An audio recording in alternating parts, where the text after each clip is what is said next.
रात के करीब 2 बज रहे थे। लॉज के सारे लोग सो गए और चारों ओर सुनसान छाया हुआ था। लेकिन रमेश बेड पर किताब रखकर अपनी गर्लफ्रेंड से चैटिंग कर रहा था और ये ऐसा पिछले 2 साल से करता चला आ रहा था। रमेश के पिताजी एक रिक्शा चालक थे और कड़ी धूप में रिक्शा चलाकर अपने बेटे को कॉम्पिटिटिव एग्जाम की तैयारी के लिए पटना भेजे थे। महीने की हर एक तारीख को रमेश के पिताजी ट्यूशन फीस, रूम रेंट और खाने पीने का खर्च भेजा करते थे। लेकिन एक दिन की बात है, अचानक रमेश की माँ फोन करके कहती हैं कि बेटा, पिताजी की तबीयत बहुत खराब हो चुकी है, तुम जल्दी से घर आ जाओ। इतना सुनते ही रमेश भागा भागा हॉस्पिटल पहुंचा और वहां जाकर देखा कि उनकी माँ डॉक्टर के आगे हाथ जोड़ रही थी और कह रही थी कि डॉक्टर साहब, आप ऑपरेशन कीजिए, मैं 5 लाख नहीं बल्कि 10 लाख दूंगी, लेकिन मुझे वक्त दीजिए, प्लीज़ आप ऑपरेशन कीजिए। अभी मेरे पास पैसे नहीं हैं, मैं एक रिक्शा चालक की पत्नी हूँ। लेकिन डॉक्टर साहब हर बार एक ही बात कर रहे थे कि आपको पहले एडवांस पेमेंट करना ही होगा, तभी ऑपरेशन शुरू हो सकता है। रमेश की माँ गांव के सभी लोगों से मदद मांगी, लेकिन किसी ने भी उनकी मदद नहीं किया।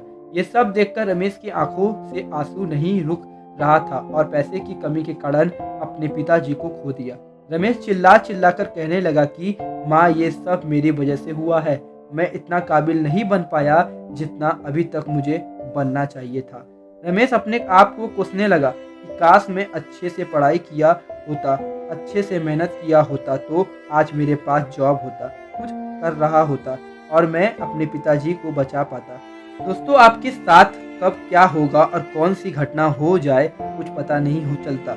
इसलिए अभी आप जो कर रहे हो, जिस काम के लिए आए हो, जो भी आपका लक्ष्य है, जो भी आपका गोल है, उसे पाने के लिए जी जान लगा दो। कोई तुम्हारी पर्सनालिटी नहीं देखेगा, कोई तुम्हारा दुख दर्द और इमोशन नहीं समझेगा। कोई पूछेगा तो बस इतना पूछेगा कि कमाते कितना हो। घर वालों ने तुम्हें नाम दिया है, अब पहचान तुम्हें अपने दम पर बनानी है, क्योंकि अपने काम के प्रति इतने ईमानदार बनो कि असफलता दूर दूर तक नजर ना आए। प्यार का सहारा लोगे तो एक दिन बर्बाद हो जाओगे। शान और पहचान बनानी है तो मेहनत का सहारा लेना ही होगा, जी जान से मेहनत करना ही होगा। रोना बंद करो और अपनी तकलीफों से खुद लड़ो। देखो, समय तो तेजी से निकल ही रहा है।